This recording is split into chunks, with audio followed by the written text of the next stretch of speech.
Good evening and welcome to week 7 of the European Sprint Series broadcast split live on Total Sim Sport YouTube. My name is Chris Rowlands. I am joined by producer and co-commentator Sean Cranley-Swash, and we can jump straight into the action hopefully, as we are just waiting for our drivers to line up, and then we can give you our results from qualifying that we've just had. We have got 35 cars in total today, and you can just see them beginning to line up now. Our pole sitter yet to come onto the grid. So Sean, I'll just say hi and say, is anything in particular you'd like to point out for today's race?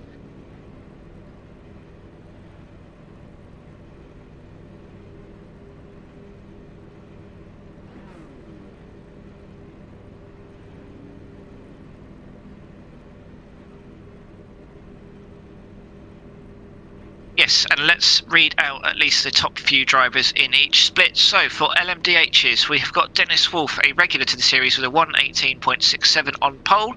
Alongside him, Florian Kruger, our number one car, 3/10 down though, which over a lap this short is a pretty sizable gap indeed.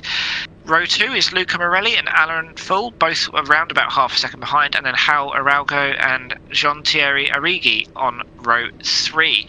As you can see, we've got 15 cars in the LMDH field this evening.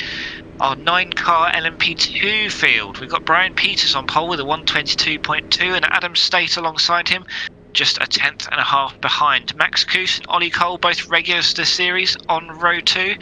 Koos just 3/10 behind, but Ollie Cole almost a second off of pole. So it might be another 3-horse race that we've so often seen in LMP2 in this series. Jasper Sung and Claudio Maldi are our third row with 9 cars in total. And then GTE, which Sean and I noticed in qualifying again, we've got all 5 manufacturers represented, which always makes for a good race, in my opinion. With a 1:28.3, Sebastian Dowdell is on pole. Alongside him, Alessandro Petiglio, just a 10th and a bit behind. Both of them in the only Chevrolets on the field. Mike Popowski is in third, just 2/10 behind with Ned Stark. I'm interested to know if that's his real name and if he is fictional or not. He is in the only Ford in fourth, half a second behind, with Felipe Salinas and Rafael Phil on row 3. And there's 11 cars in our GTE field today. Now, as much as this is in theory the short lap, they started basically halfway through the infield, so we're just coming up to the junction now, and then it's going to be a long old wait down the back straight for that safety car to come in, and we can finally get racing. So this is perhaps a chance for our leading drivers to try and build that gap on lap 1, because you want to try and protect yourself from the long draft they're going to get at the end of the first lap. But let's of course not forget that the tyres are going to be cold, so let's not have any heroics into the Senna S's, please.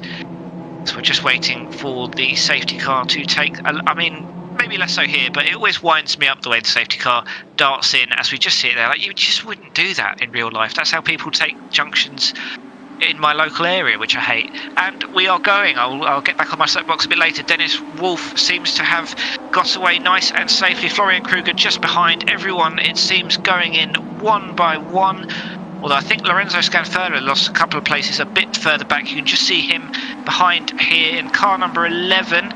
Vincent Mascarelli just in front of him and going defensive, I believe that's him. And we can focus again on the leaders to see how they are getting on. And again, Dennis Wolf got away nice and safely. This has been, appreciate only 3 corners, but one of the safer starts we've seen. And let's a bit of smoke in the background, and LMP2's nearly going side by side.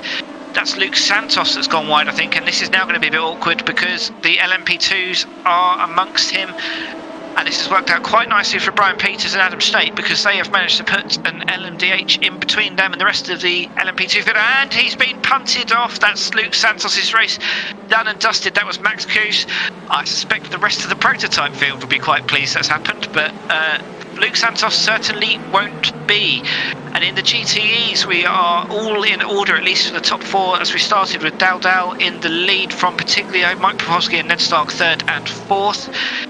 No one really looking to make the move just yet, it would seem. Although again, I think Felipe Salinas has lost a couple of places down into 7th. But broadly speaking, if we ignore the one incident, just it was a pretty sane start compared to some of the things we've seen so far in this series. But let's see if any driver is going to start trying to take advantage of the draft. And it looks like a lot's going on at the first corner of this NRS with the LMDH field. That's Vincent Mascarelli, who appears to have either gone off himself or received a bit of contact. There were a lot of drivers that were going up and down positions, so let's get a replay and see exactly what happened here. So we're on board with Vincent Mascarelli, and I reckon he's taken a bit of contact there, because it would be very odd to have lost that on his own mid-apex, although it did feel like he was taking too much speed into the corner. And you'll have seen on the live pictures just before the replay that Brian Peters and Adam State in LMP2 had caught up alongside him, but he cleared them before they got to turn 4. But Brian Peters, considering he is in the lead of this race for the LMP2s, is having a very eventful start with slightly out of sync LMDHs in front of him. I don't know if you'll have seen the fastest lap times that were put up just before the start of this race, but there was only 3 seconds between the fastest times of the LMDHs and the LMP2, so they are really quite close for pace compared to some tracks, especially when you consider the GTEs are about 5 seconds a lap slower than the LMP2s are. So Sean tells me reliably earlier before the race it's going to be about 7 or 8 laps before the LMDHs come up to the GTEs, but it does seem like the classes are beginning to interact before we get there. But aside from that, Sean, it's been a relatively sensible start to the race considering how drafty the track is. I would have expected to see more overtaking. Yeah, I'm just pleased we saw everyone get through turn 1 okay. I mean, how many times have we been here personally done a turn 1, turn 2 and seen 5 or 6 cars get taken out? But everyone's pretty much on track. I think we've seen accidents, Luke Santos and Simon Bamber as well, taking them out of the race, but other than that, it's everyone's doing quite well. And long may it continue, although I think the longest we've gone was Spa, where we got about 45 minutes in before anything stupid happened. But such is the nature of sprint multi-class racing. It's exhausting both physically and mentally for our drivers. But we can keep having a look at the lead battle here. Actually, let's have a look. Something's happened to Simon Bamber as well, who was running last in LMP2 and is having to make his way back through the GTE field. Mercifully, he'll find that a bit easier than the LMP2s are with the LMDHs. But he is currently between 5th and 6th of the GTEs with a bit of a gap to catch up. He's going to have to really take advantage of the straight line speed of his machinery. But, I mean, I guess if you're looking for a positive, as he's in his UK Sim Racing livery, as you can see there, it's that, well, he started in P9 and he's still in P9, so no harm, no foul, maybe. That's the blind optimist in me talking. But let's have a look at the probably closest battle on the track at the moment. Tom Brulin, he's in 8th in LMDH. He has got Ayrton Andrade behind him and Lorenzo Scanfurla behind him. And we're just coming through the midsection of the track now, which I think very much is a case of make sure you get your braking spots right, make sure you don't overcook your tyres, because they've still got 55 minutes of racing to go. And just try and line up a good exit out of the junction at the end of the lap, because that's really where you want to make your move. There's no point doing it in this infield, because you're just going to lose so much time with the cars in front. And actually Andrade, I think, getting a bit impatient. Don't know if the connection issues that Brulin is having is noticeable for Andrade as well, but he's not actually that close, and it looks like Scanfurla's more likely to make a move stick if anyone attempts something as we come along the main straight, but it doesn't really appear to be gaining a huge amount as we come along here. Perhaps we're just already into that slight holding pattern you get in these races, where it's sometimes just worth fuel saving a little bit more. He's not pushing too hard. Again, something Sean and I were discussing around Daytona 24 just before we went live is that sometimes just driving at 95% rather than 100% and not making mistakes is a better idea than going balls to the wall. And Florian Kruger here again, I think similar thing we're seeing here with Wolf, Kruger, Morelli and even Aaron Full in 4th is just relax a bit, just get yourself into the race, let the tyres heat up, don't play your cards too early. I mean, Kruger's only 4/10 off the lead here, so with 55 minutes to go, there's certainly no need to panic, no need to be blazing away out at front just yet. And as we look through everything, I mean, if you look at the top 4 in all 4 classes, nobody has actually gained or lost a position. So this is remarkably sensible by the standards you sometimes see in sim racing. But I mean, there's plenty of time for that to change. So let's just wait to see if anyone decides to make a move. Similar to the fight we were seeing in the other class, or rather further down the field, it's third that seems closer to second, and Kruger is going slightly defensive. But very much, I think, just a case of putting his car in the middle as a warning shot from Morelli. Say, look, don't do anything stupid here. We'll lose sight of the leader if we start fighting. Trust that I'm only 4 tenths behind the leader. And, you know, also he's going to benefit from the draft of the leader as well. So no real need to make that move just yet. And you can see the three of them are beginning to pull away from Aaron Full. These are cars 4, 1 and 3 to Aaron Full's 16. So in theory, there is that skill difference, although it feels a bit cheap for me to be saying there's a skill difference and that Aaron Full is the worst of them. He's still substantially faster than myself, Sean, and, well, I was about to say some of our viewers, but Paul Busby is watching, so that's not going to be true. He's probably quicker than most of these drivers, and I'm sure we'll see him in the LMP2 again in future weeks. And I think we've had an incident in GTE. Raphael Phil, I've just noticed, dropped down the order, so hopefully we can get a replay of what's happened to him there. Was it a mistake? Or it was a mistake, and actually this is, again, something I was saying, Sean, is it's so difficult to get a good Junção out of the last corner. You want to carry so much speed through that apex, but it's so easy to get it wrong, and that is the consequence of doing so. And Raphael Phil now down into 9th out of 11 in GTE, when previously he was running quite comfortably in the midfield. But we're developing already. We saw this at Le Mans a few weeks ago. We've seen this not so much at Daytona last week, or rather Magny-Cours last week, but no one raced that. But you get these pockets of 2 or 3 cars developing just where they're sort of a similar pace, and they end up in these draft trains. And this, Sean, I think is the earliest I've seen it develop, and really no one is being particularly racy, although I am saying that as Salinas looks on the inside of Fernando Zacharias. And actually he's managed to get the move done, because Zacharias has gone wide and Salinas has managed to get on the inside before the corner switches over. So I was saying earlier about not to make a move in the infield, but sometimes, Sean, it's worth doing just if someone makes that mistake. There's no need not to make the move there, and actually that was quite well done, wasn't it? Yeah, I think it was probably time. It looked like it was starting to get held up at that point. That's the thing about this track. If you think you're faster than someone through the infield, that they might have that slight pace advantage coming out of turn 2 and 3, stuck behind them again, really, until you get round to the next lap. And so you just got to make that move stick when you get the chance. Ideally, obviously, you want to keep it in the trains and keeping these cars together. Try and save the fuel for the hour, because it is a full hour and there is a pit stop as well. So any time you can save there is going to help. And while we're talking, that almost, I wonder if the same thing is exactly going to happen here, because Gabriel Goncalves has just pulled out a very lovely move in battle with Tom Brulin. Credit to both drivers there for keeping those cars facing in the right direction. And though Goncalves has managed to keep that car ahead, even though he's had that long straight Brulin to try and catch him up, and he's managed to get through. And look, you can see already the LMDHs have caught up with the traffic. Dennis Wolf trying to get through. Florian Kruger will want to. Oh no, he's managed to get through.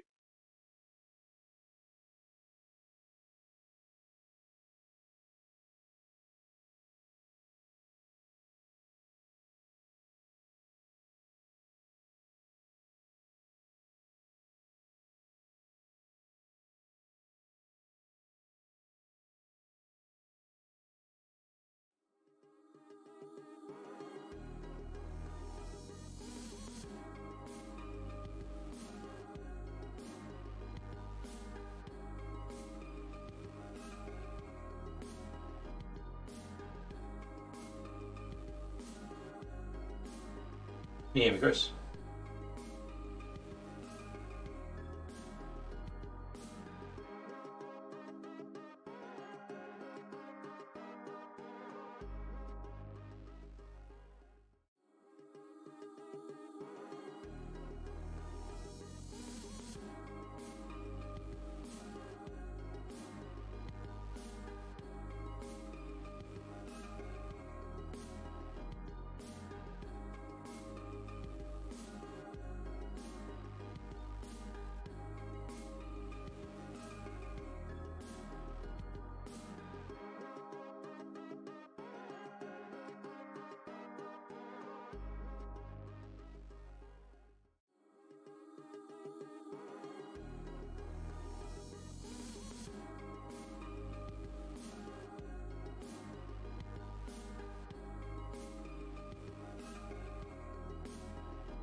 I'm back. You might as well stop for a moment because everything stopped. Everything stopped on my end for some reason. No, I've been trying to get back onto Discord to tell you, but I've literally just got back on, crashed, Discord crashed, and then mic went, and then iRacing died. But the stream is still up somehow. They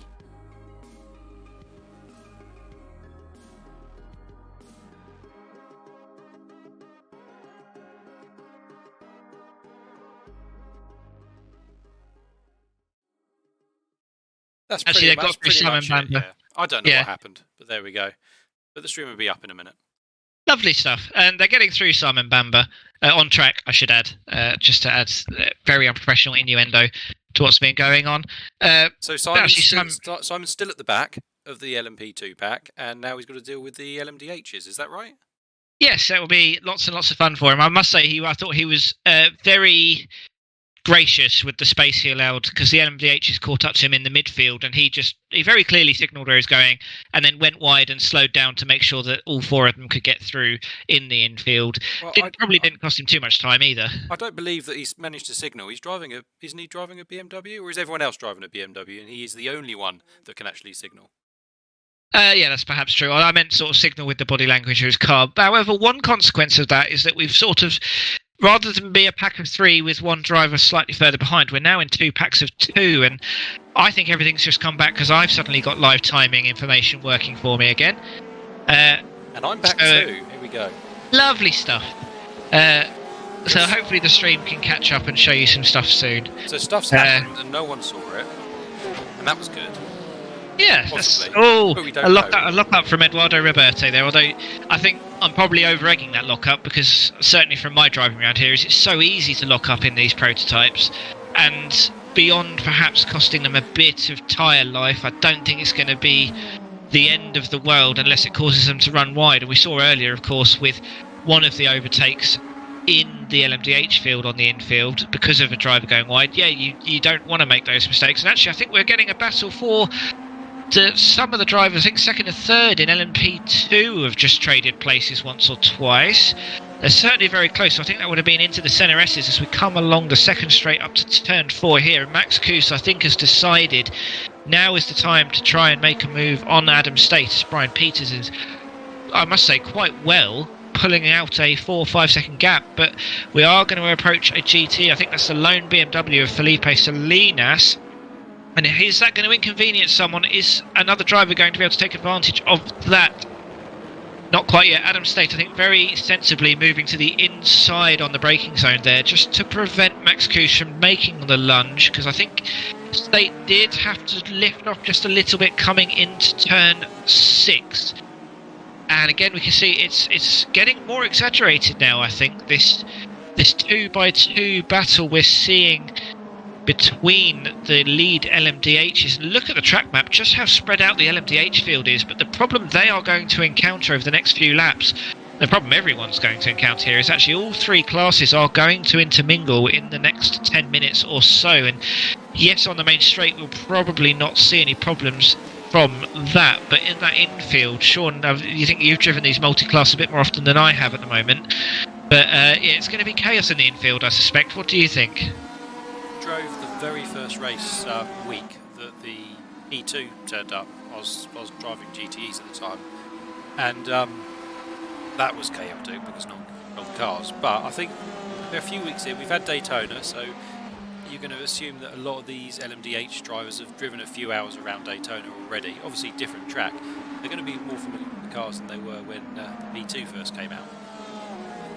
It's very true. Fine, to be honest, they're spread out enough. Particularly the GTEs, you can see on the map, the red dots on the map. They're spread out enough that they're not going to cause that much of a problem. Yes, although I'm sure there'll be plenty of GTE drivers that would take absolute delight in accidentally on purpose killing some prototype drivers just to get revenge on the last several years of being the youngest child, as it were, of the multi-class series. Although when I say youngest, I actually mean slowest, because they're actually the oldest cars here, I think. Yeah, they are by some distance. actually, nice thing to point out is we've got 5 GTE manufacturers in the top 7 of the field, and no Porsches in the top 6, which again is something I'm not used to seeing. And yeah, we can look at our lone GTE. We've got a lone GTE and a lone BMW, and in fact they're next to each other on the track. If 6 seconds can count us next to each other with Felipe Salinas just down the road. But I don't think I've ever seen this many of the front of a field not have changed places this far into a race before. And it's not like they've... Oh, and actually, as I say that, Kruger and Wolf are battling into the first corner, into traffic as well. So I suspect Kruger's been very sensible there and just used the traffic just to slightly hold up Wolf, or rather wait until Wolf is slightly compromised by it. Although the trouble he's going to have here is the amount of draft that Wolf is going to have into turn 4, but very cooperative driving there. And I quite like what Wolf has done there for 2 reasons. One, by not making that little twitch, he is sort of indicating to Kruger, yes, we can work together. But 2, that actually means if Wolf does want to make that little late lunge later into the race, and I'm not saying he's necessarily doing it deliberately, but Kruger is not necessarily going to expect it quite so much. And again, probably our main go-to for action in this race, Gabriel Goncalves, the number 26 LMDh car. He's just got past Andrew Stocco for P10 in the LMDh, and I think that's probably to get back past him. I'm sure he was ahead of him earlier in the race, but we've seen there it is possible to make that move stick into turn 4, and he's already building a bit of a gap there. So clearly decent pace in Goncalves' BMW there. And we can go back a bit further to the LMP2s, because it wouldn't be a ESS broadcast split race without the 2nd and 3rd place LMP2 cars spending the entire race fighting. And it always seems to be some combination of Adam State and Max Kuss as well. These 2 drivers absolutely love spending time up each other. And at the moment, Max Kuss is behind Adam State, and it has remained that way for most of the race. They are, I say, allowing it. Brian Peters is quite happily lapping anywhere between half a tenth and a full second a lap quicker than State and Kuss at the moment, and he is a full 6 seconds ahead of these 2. But we've seen in previous weeks, if you're the 2nd or 3rd car in a train, we've often seen that driver get the advantage out of the pit stop. And actually, you can see there Adam State's had a quite compromised exit. He had a bit of wheel spin, tore up the rears there, and that means Kuss is right behind him as he comes through Juncal. Is he going to have got a good enough exit? He is already beginning to close at this early stage. He's within 0.3 of a second of Adam State, but not looking to take the draft, which again, I think he's just quite happy to do this pace perhaps. Let's see if he looks to make a move into turn 1. He does look, but it's, I think, more a look than any earnest commitment to the move. And if we look at their lap times, that time round, Peters was 0.6 of a second quicker than Adam State, and it's tricky to work out what they're going to do. And Morelli there, it's a bit more of a cheeky look on, or rather Aaron Full, on Morelli. Got about as close as you could physically get a car to another car, and I think Morelli will be relieved not to have seen Full turn him around. And we're going to be approaching some traffic here. We've got a Corvette there, so that'll be one of Dal or Partiglio first and second. And he's been forced wide. Yeah, I think you're right, and he's certainly pushed him out wide. If we just look at the timing screens, I think that's the 2nd Corvette, and that's only going to increase the gap between 1st and 2nd there. So they've done Sebastian Dal a favour. Yeah, it will have been, because you can see him just ahead there. But then again, Sean, what if they do the same thing as the next Corvette? But as you'll well know as a Ford GTE regular, this is the treachery of being the slowest class amongst 3, is you tend to get bullied by the faster classes. And you can see there, this is going to compromise Juncal for everyone here. And yeah, it's in your experience, is it a case of some drivers are reasonable and some are not, or is it just other drivers? Do you think it's just other drivers are running their own race, and this is just the natural consequence of that? It's collateral damage, isn't it? I mean, we're not running the new damage model either. So these cars are even stronger than they would be if you were racing an IMSA. Even more reason, or even more ability of the car, maybe, to knock someone offline. Yeah, it's easily done. It's I think sometimes it's nice to be the fastest car on the track, just so you don't have to deal with the being overtaken and having to constantly look in your rear mirrors, but I think the track is beginning to rubber in a bit, because we've just seen a fastest lap in LMDH from Florian Kruger. Jeroen Hanink coming in for an early pit stop. I mean, the pit window is definitely open. I can't see any damage to that car, and he's not exactly running down on where he was earlier, so I wonder if that's just a strategy decision from Jeroen Hanink there, because I wouldn't expect to see most cars come in for another 10 to 15 minutes at least, and it's usually the LMP2s that come in first, or sometimes the LMDHs. I think trouble is people are still trying to work out what's best with the LMDH, because it's still so new, and then the GTEs can run probably about 50 minutes depending on the track, so it'll be a long time before we see GTEs coming in. And in fact, this has pushed Jeroen Hanink behind the top of the, well, pretty much all of the LMP2 field. In fact, he's been stopped for over 40 seconds, so he will be repairing something there. That is far longer than your normal LMP2 stop, as now pretty much the entire LMP2 field has come past him. So I wonder if there was a contact with Hanink and another driver, or if they's just lost it and gone into a wall somewhere. But that's, in terms of competing for position, that's his race pretty much done with. And actually, I think Goncalves as well. No, sorry, I'm looking around. Goncalves hasn't been able to get away from Stoko, and they're not able to catch up to Andrade. But something appears to have happened to Sean Curran here, running at the back of the GTE field. Oh, that's not the line you want to take around that corner. Sure, I mean, I don't know what to make of that, John. His steering stopped steering, but his car kept going. But he's back again, so it's all good. Maybe he's just letting that other Porsche go past. It's certainly one way to do it, or maybe make sure we get to see the classic Golf livery on screen, which is it's one way of going about that. Tom Brulin has also pitted from LMDH, although he is already out, so that's a 12-second stoppage for Tom Brulin. But the downside for him is it's not looking very out, Chris. No, that's looking very parked right now. Although I think that may be a replay of that. Oh, yeah, he is going again now. Ignore me. I don't know what I'm talking about. Although the trouble Brulin's going to have is he's behind Peters, who is the lead LMP2. So I think the trouble with the LMDHs and P2s being so close to speed. You can just see him up ahead there, and that's Max Kuss just behind him. In fact, Adam State has dropped down, so obviously something's happened to Adam State as well in the LMP2s, because he was fighting with Max Kuss, and he's now behind Ollie Cole and Claudio Maldi as well. I've got a replay of that, Chris. Also, let's see what happened here, and it's actually, surely that's Max Kuss they're battling with, and he's gone on the inside. He's touched. And I think he's just been tagged, possibly by Kuss. It did feel to me like State had perhaps gone in a little bit hot, and luckily able to get that car turned around without collecting anyone else. It's one of the most difficult things to do when the adrenaline is running. I do wonder how much damage that car will have. It wouldn't have been a particularly high-speed contact, and I think from that angle, difficult. I would say, Sean, difficult to ascribe blame from that angle, but to me it did seem like he was going in quite hot.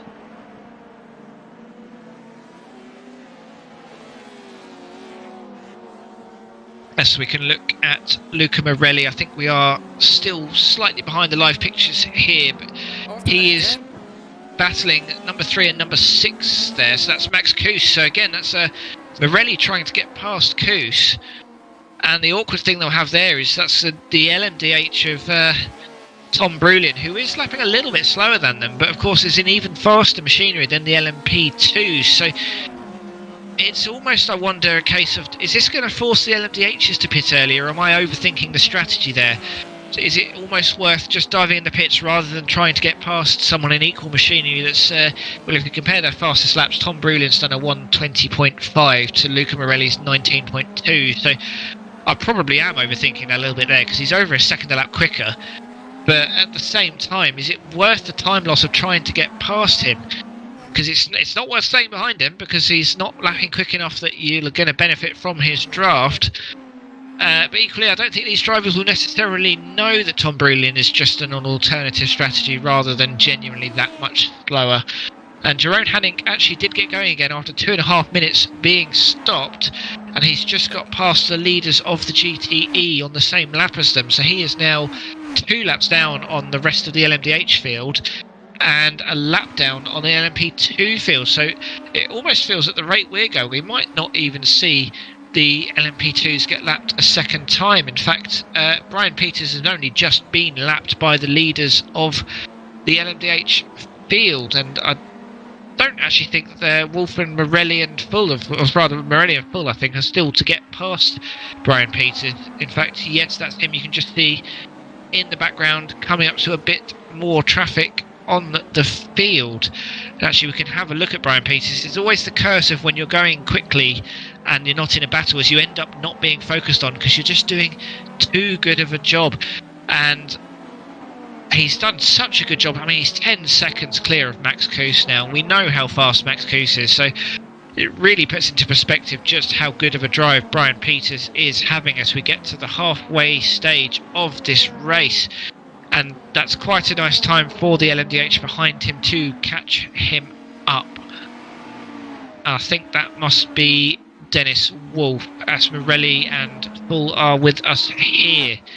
So actually, Florian Kruger's done well to drop Wolf after overtaking him. He clearly did have a pace advantage, or at least an extra ability to lap traffic better. Because if you look at it, you can just see on the timing tower there, their recent lap times have come up, and they're only 200ths of a second separated are Kruger and Wolf. So they're very equal drivers, but perhaps Kruger's just had a better rub of the green or a better managing off traffic. And that LMP2 very much in the way there.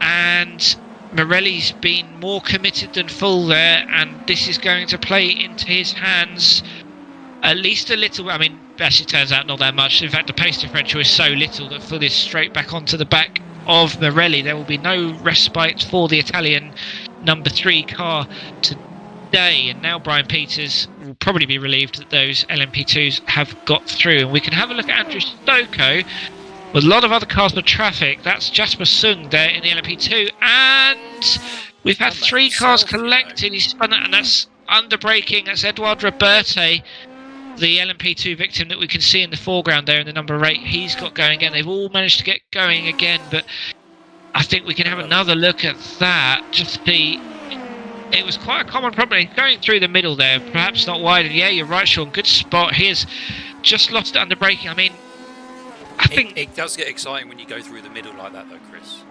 It does, but I would say it's not the ideal decision making in terms of how to get past other cars, because I'm not sure you can comfortably fit 3 prototypes all the way through the center S's. And perhaps the risk of getting through scot-free isn't worth the cost of when it doesn't go that way. Whereas, say for example here, as our LMDH drivers have done, very clearly signal to the GT what you're doing, go through all in one line, and jobs are good. And I think that was Felipe Salinas again, I'm sure it was the BMW, who has done a good job of making sure that the other cars can get past without any incident. But we certainly saw it in the first few weeks when the LMDH came out, is if you're just a bit too excitable on the brakes into heavy braking zones, the rear of the car does not like it, and you do get that snap oversteer and just go round.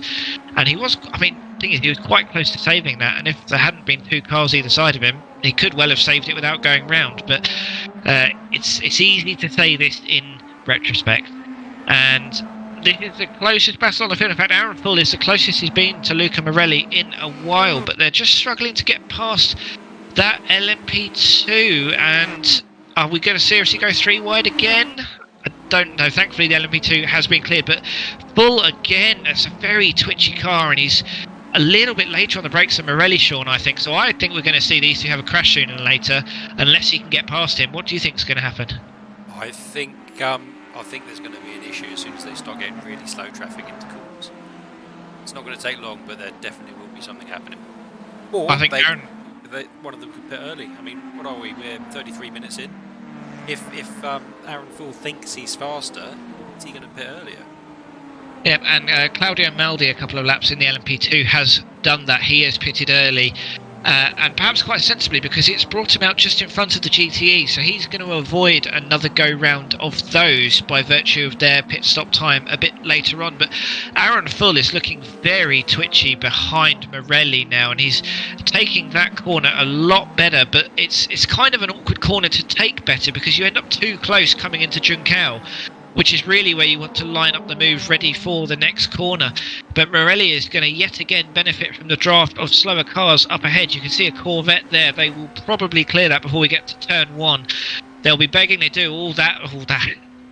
That got my heart rate going. You almost don't see him there, and Full has to react quite quickly. And he again, a little bit twitchy, and I think a little bit later on the brakes. He certainly seems more confident on the brakes going into turn 1, but not by enough to make the move on Morelli. And I mean, this is just the trouble of the fine margins. We've got a 3k and a 5.5k iRacing driver here.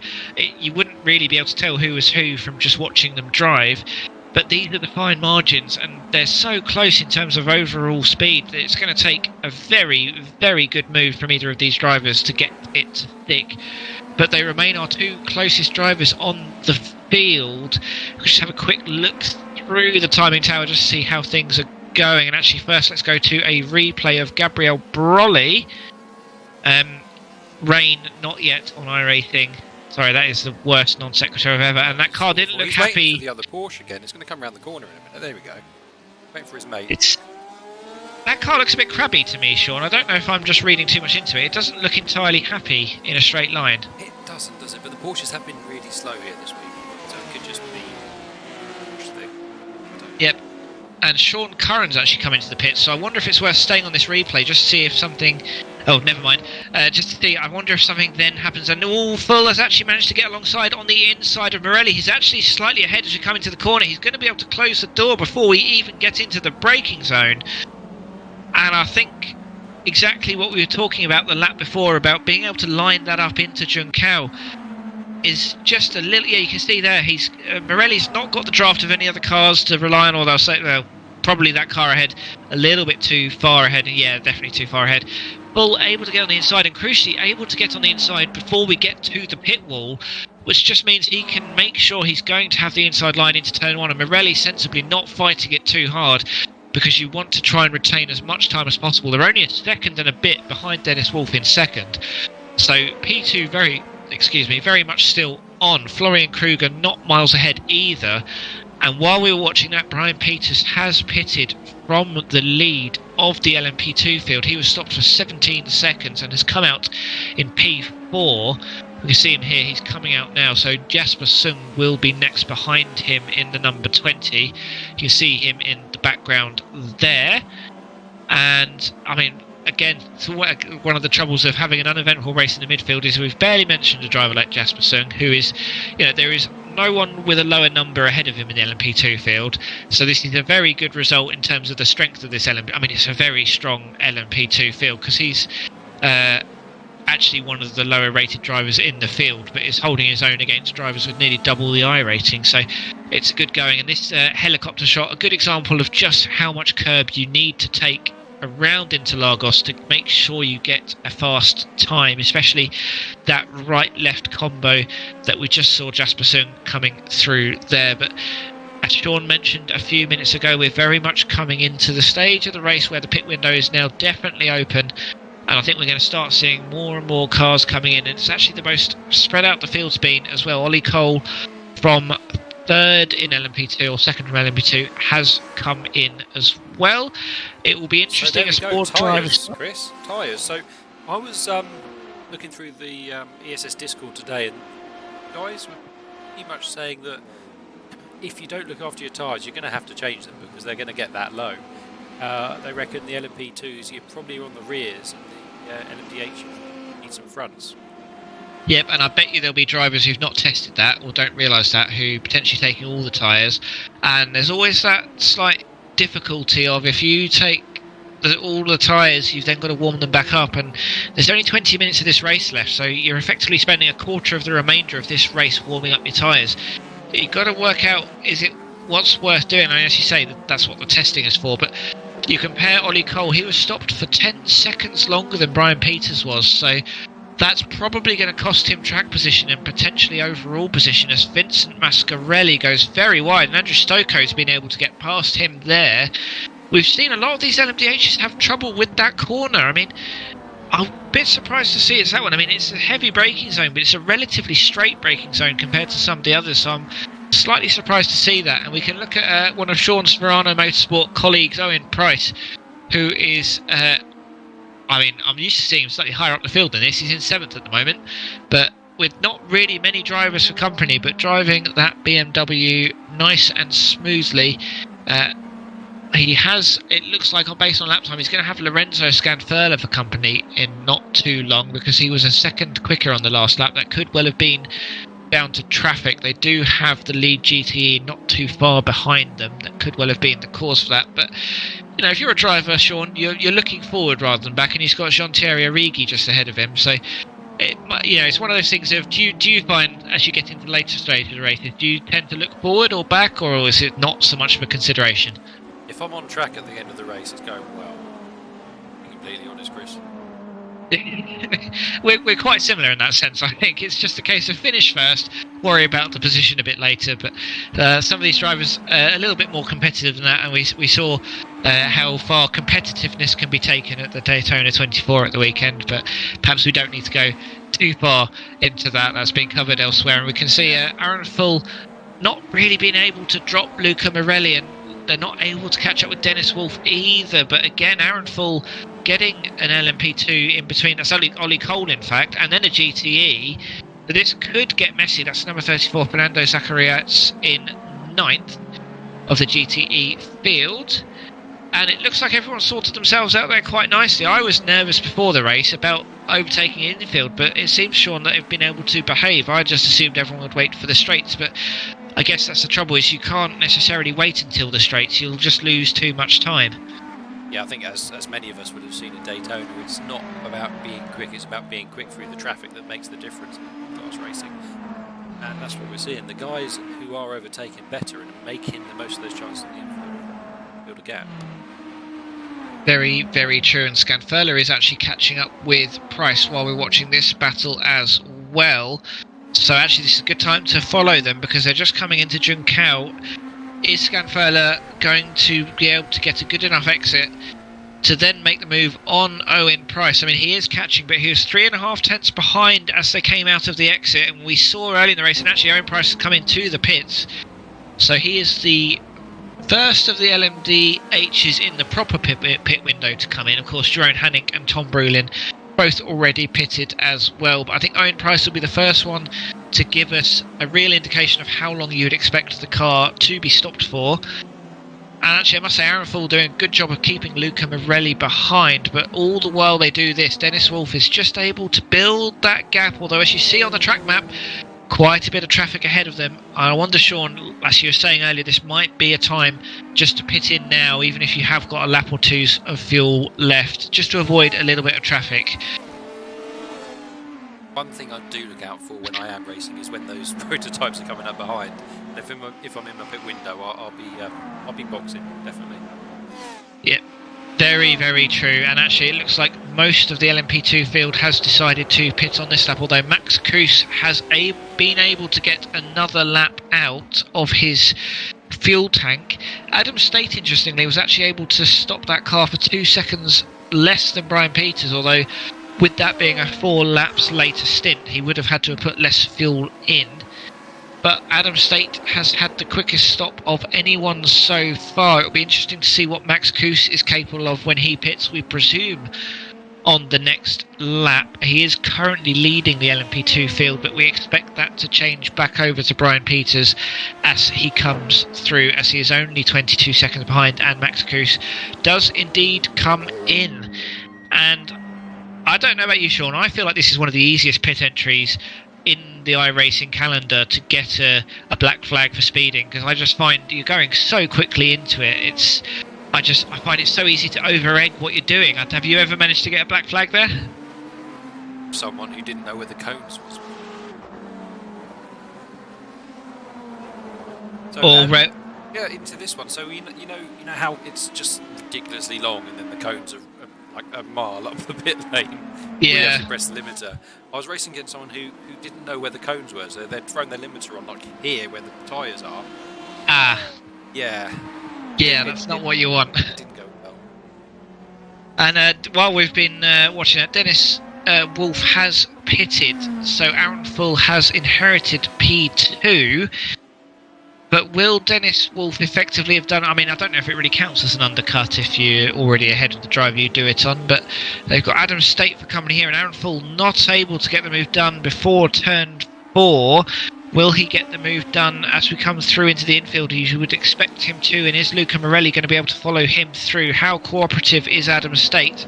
Rightfully not that cooperative. He doesn't have to get out of the way, and sensibly he can do it there without losing too much time. But Scanfurla and Goncalves and Stoko from LMDH have all gone into the pits as well, and I suspect Vincent Mascarelli will follow them in. He does indeed. So Owen Price will go past all of these, we presume. In fact, Scanfurla currently ahead, but there's a long old pit exit, so that could well change, or they could well come out side by side. So interesting thing, Chris. Just have a look at those pit times, and you can probably see them as well. Max Kuss did a 23-second pit stop compared to Ryan Peters of 17. I wonder whether he took front tyres or back tyres. Yeah, that could well be the case, although you'd think with the 12-second gap between them, I'd be surprised if it makes much of a difference. I've just heard Luca Morelli complain over voice chat, so I wonder what's happened there. I wonder if they've come into the pits at the same time, Morelli and Full. So I wonder if they've had a bit of contact as they're coming, and there's no one else there. So unless someone's... Let's have a look and see if something's happened there. And Full able to come out before Morelli, who is still stopped. Actually, I believe it was the GTE, because Ned Stark has been talking on there, so I suspect that... Oh, dearie me. That's not what we want to see. I'm surprised at the gap between Morelli and... yeah, they're arguing now. I should not be listening to it. But, yeah, I mean, we were just talking about how easy it is for stuff to go wrong there. I mean, Ned Stark's not going to know that Morelli's coming to the pits there. Yeah, I mean, that's frustrating for Morelli. But... So I've been watching too much Top Split Daytona. Yeah, I mean... Morelli could be grateful his car's still in one piece, although he's been stopped for over a minute, so I don't think that will be of much consolation to him. Aaron Full will be quite happy, because that's just made the last 12 minutes of his race a lot more relaxing than it otherwise would have been. But Ollie Cole and Adam State here, both having pitted, are now side by side, battling it out for the final step on the podium. The number 5 of Ollie Cole has got the inside into the centre S's, got the move done, but he has gone in quite a bit hotter. So is Adam State going to be able to make a reverse move coming into turn 4? He is quite close up, but they're going to have 2 GTEs for company, having just exited the pits. Adam State takes the outside line, and they are so close, those 2 cars, just about getting enough room. But I think Adam State, they're going to go through the... Oh, God, please don't do this. Oh, thank God. I had horrible visions of going through the middle. And Cole took tyres as well, and State didn't, so it'll be a good race here to see who's got the best rubber. Oh, 100%. I'm just so glad that Ollie Cole decided it was not a good idea to go round the middle. Can you go around the middle? But either way, put the GTE in the middle of 2 LMP2s, and he just pulled out because maybe, I mean, he might not know that Adam State's not taken tyres, but he knows he's taken tyres, so he knows he can afford to be a bit more aggressive later into the race. And it's like you say, I suspect we'll see Ollie Cole stick with Adam State with those fresh tyres. And if you look on the track map now, they've got very little to worry about in terms of cars to overtake left, although they do have a few LMDHs behind them. And I think it's just going to be the 2 in the last 12 minutes. And that's Dennis Wolf and Aaron Full, who, I mean, let's not write that battle off yet, but with 2.5 seconds between them, it's not a full-on battle just yet. And I mean, here's another driver who's not really had much of a chance to talk about, João Araujo, in car number 29. So, in fact, of all the LMDHs, Sean, he's our lowest rated one, and he's in P4. So that's a great job. It's that home race advantage, Chris. Well, you say that, but I'm absolutely pants at both Silverstone, Brands Hatch, and, well, let's throw Alton Park in there as well. Alton Park's easy if you're in the lead, because no cars. Yeah, that's very true. I'm more partial to Watkins Glen and Road America, basically. Circuits where you're not doing much for a long time. That's, funnily enough, I'm good at those ones. But no, this has been a solidly pretty good drive from Araujo to get up into fourth. I mean, he did qualify in fifth, but when you consider the leader has got nearly triple his iRating, it's very good going indeed, and that's going to be a really pleasant haul of both iRacing points and broadcast split points as well, because we are running a broadcast split league. And if you're interested in seeing the results of that, obviously you can stick around to the end of the race, but there is also a link to our community Discord in the description of the YouTube video that you can have a look at, and you can go in there and you can compliment the driving of your fellow drivers throughout the week and discuss setups and all sorts of things. And yeah, it'd be lovely to hear from you, and you come in there and have a chat with us. But we also, the reason I brought that up is because we publish the results of these in there as well, so you can keep track of that too, and it will be a good haul of points for Hal Araujo today. We've got a replay here of Aaron Full lapping an LMP2 on the inside, massively overstepping the mark, braking way too late in today. He did quite well. That's called a full set, Chris. Yeah, I think I can't speak for yourself, but I've been guilty of a few of those in my time, just getting a little bit overexcited when you're in the slightly faster machinery. But that probably puts paid to any thoughts of a battle for second and third in LMDH. Also, sadly, Hal Araujo too far behind for that really to impact in the other direction either. And here's Jeroen Hannick. We saw him pit on lap 18. He's recovering, trying to get through the LMP2 field. He's not really had too many other cars retire. I mean, Luca Morelli is back out again and running after a 3-minute stop, and Vincent Mascarelli as well has clearly picked up some damage because he's now been stopped for 3.5 minutes in the pits. So, I mean, technically for Jeroen Hannick, who qualified last of the LMDH, he's actually made it up 3 places in class. I'm sure that will be scant consolation for a race that has mostly been recovery mode for him, but he's getting through these GTEs with minimal danger, so there's a silver lining there as well. And the only real battle we've got left on the track now is Jasper Sung and Glenn van den Hoek for 6th position. They've swapped places from where they qualified, and I'm not sure how much you can call it a battle when oh sorry, I'm looking at the wrong way around. It's actually Maldi ahead, and they're the ones that have swapped places. So Maldi in car number 10, Jasper Sung in car number 20, with the LMDH company in the middle. So if you're Jasper Sung, you're hoping that as they catch up in a really awkward position into the infield here, when or if is that move going to be made? And who is it as well? I think in the orange car. I haven't seen the car number just yet. It's Brewin, Chris, and I think he's using your tactic of not passing on corners. Yes, which as safe as that is, it does, I can appreciate, gets very frustrating for the other drivers who know that the faster car could have gone past in several places. Although I guess the longer it goes on for, the more you can trust the other driver, as you can with fighting in multi-class. But you'd expect to see that move get made here.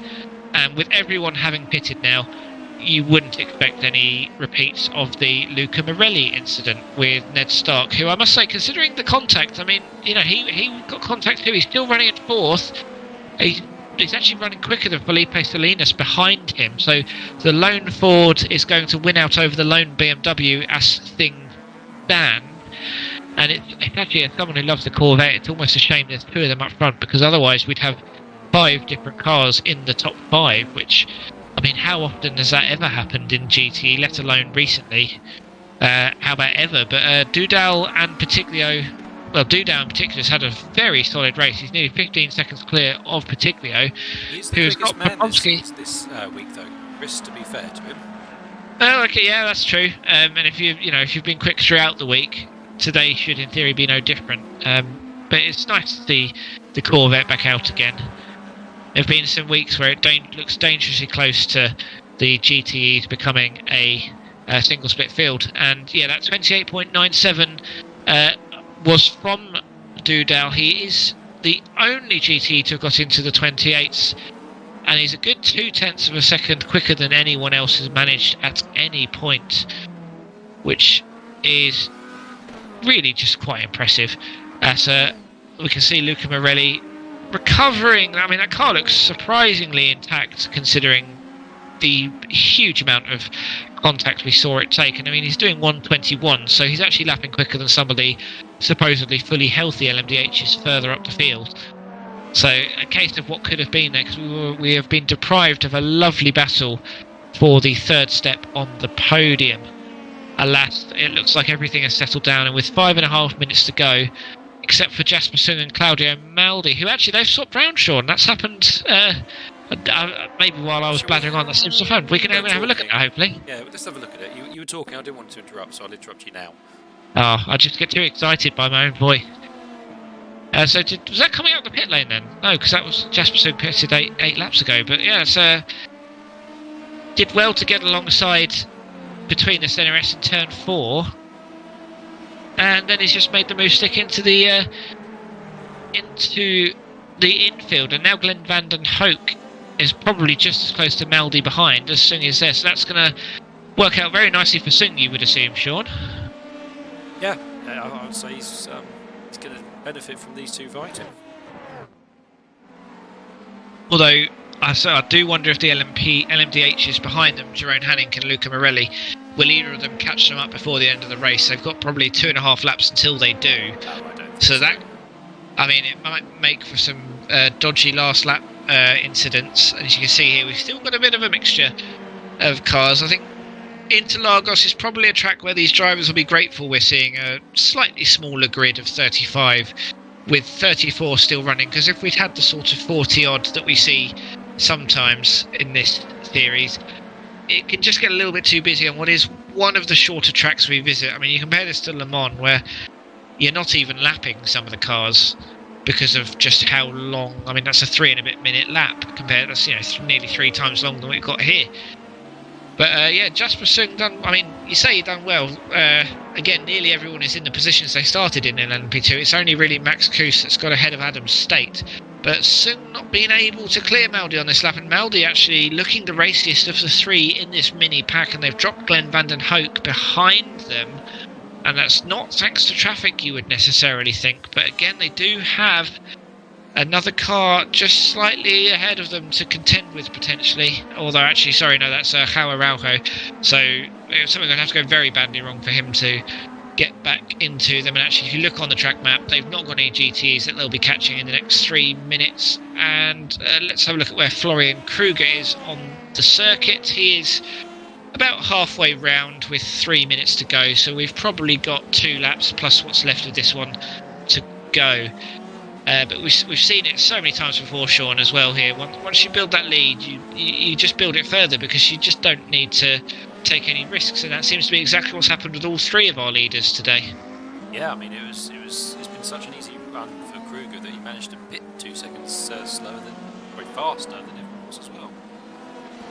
Yeah, the luxuries of being so quick on track that you can start to take it easier in every aspect of it. I mean, you look, he's probably only got 2, maybe 3 cars left to lap. I mean, I do wonder if I'm Sebastian Dowdell in the lead of the GTEs, just about 10 seconds up the road, I'd be sorely tempted to slow down just to make sure that the LMDH gets ahead of you, just so you can guarantee your win just that little bit earlier.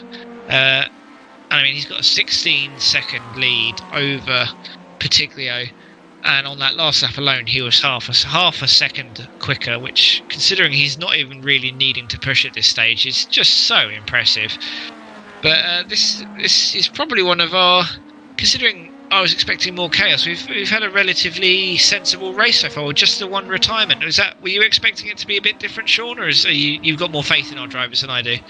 I was expecting a lot bigger gaps than we got, to be honest. When you see when you come into these official races and you see there's only 2 splits, 1 split maybe, you do worry that you're going to have 7k drivers racing 2k drivers, and one group is actually going to get a race. But pleasantly surprised today. And Claudio Maldi here is getting caught by Glenn van den Hoek, who's going around the outside of the exit of the Senna S's.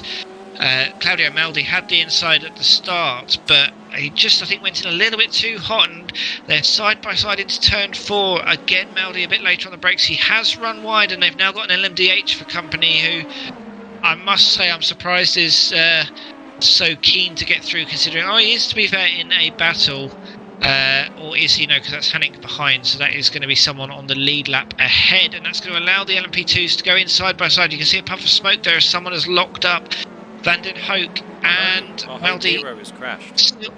Oh dear. Is that, yeah, Goncalves is gone. Andrade, I think, has been overtaken as well in LMDH, and Van den Hoek is currently ahead of Maldi, but I don't think this battle is quite done.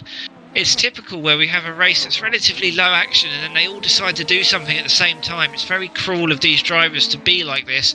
Jasper Sung is off laughing into the distance because this battle has basically secured his P5. Not to jinx him, but we tick down to 0 minutes on the clock, so this is now going to be the last lap for these drivers, and it means Kruger is on the last lap. What's going to happen this time round? This seems, I think we knew that was going to happen.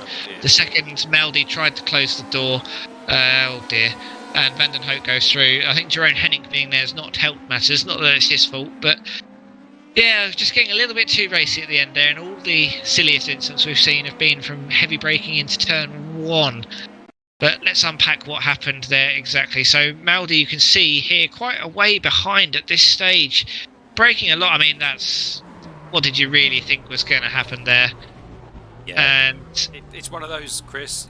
You've got one move. It's the only time you're going to be able to do it. You've just got to put it in and get it done. Yeah, I suppose the alternative way of looking at it is he's not actually lost any positions because Roberte in 8th is just too far behind to really do anything. And yep, and I believe our front drivers have now finished. This is what happened to João Araujo in the LMDH, and I wonder if that was actually a bit of netcode, because it seemed like those cars were a little bit unsettled in more of a connection way than anything, because I wonder if there's a bit of contact there. Either way, he lost out to countryman Andrade, who went ahead of him, and a lot of our drivers have now finished the race. I think we're only actually waiting for a few left now. And yeah, a lot of silly stuff happened in the last 2 or 3 minutes, but aside from that, a pretty sensible race, all things considered. And yeah, I think Glenn Van den Hoek will be quite happy after how that race ended as he comes through to finish. And once everyone has come through, I think Simon Bamber at the back of LMP2 might be one of the last drivers we're expecting across the line. I will give him a shout out because we are both members of the UK Sim Racing Discord, but he probably won't like me saying a race to forget as much as it was for him. But, you know, still finished, which is more than some drivers can say, and finished on the lead lap in his class, which again, some drivers can't say. But we can bring you the official results now. Florian Kruger, nice easy win for him, 10 seconds clear of Dennis Wolf, who did start on pole, but Kruger's overall pace just too much to handle. Aaron Full in third after that long battle we saw with Luca Morelli that ended into the pit stops due to an incident with a GTE. And then a full 23 seconds back from there, Lorenzo Scanfurla. Nice, easy race for him, coming through into fourth, with Owen Price in fifth, Ailton Andrade in sixth, and then our remaining lead lap drivers, João Araujo, Andrew Stocco, Jean-Thierry Arrighi, with Goncalves and Brulin a lap down, Hannick and Morelli 2 laps down, Mascarelli not finishing, and Luke Santos out on the first lap. LMP2's Brian Peters, similar story. He is 22 seconds clear of Max Koos, who is himself 9 seconds clear of Adam State, and then Ollie Cole, Jasper Sung, Glenn Van den Hoek, Claudio Maldi, and then Eduardo Roberto on the same lap. And apologies Simon Bamber, who I thought was on the lead lap, but apparently was not.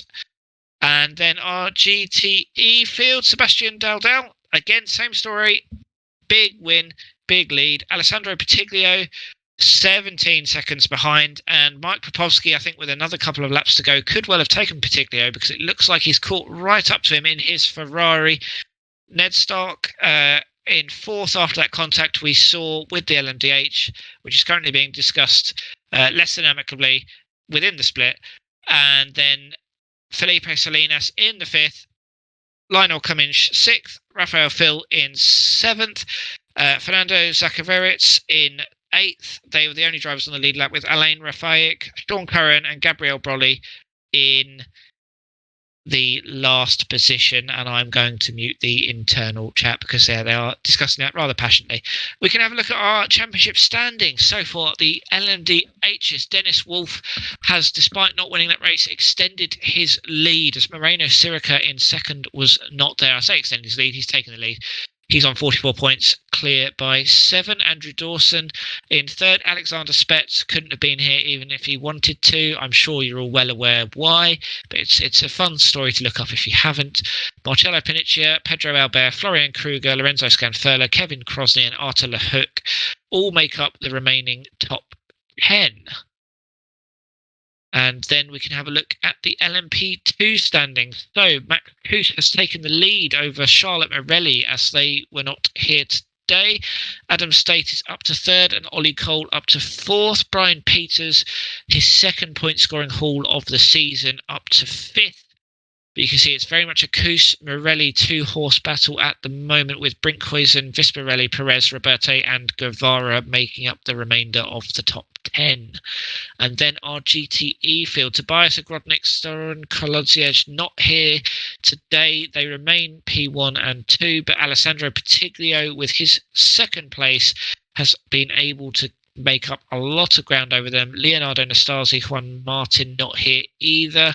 Sebastian Dal is up from having 1 point to 26, so he comes up into 6th place, with Michael Rack, Felipe Salinas, Marco Mendes and Vince Scorsad making up the remainder of the top 10.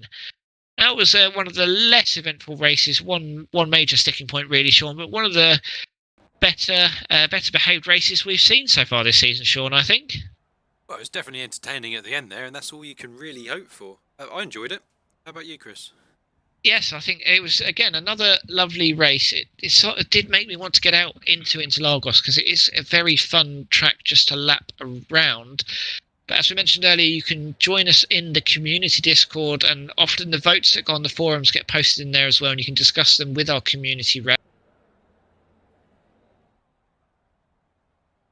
Yeah, that's right, Chris. Community reps in the Discord. So anyway, thanks for watching, and we'll catch you next week. Discord, I've been...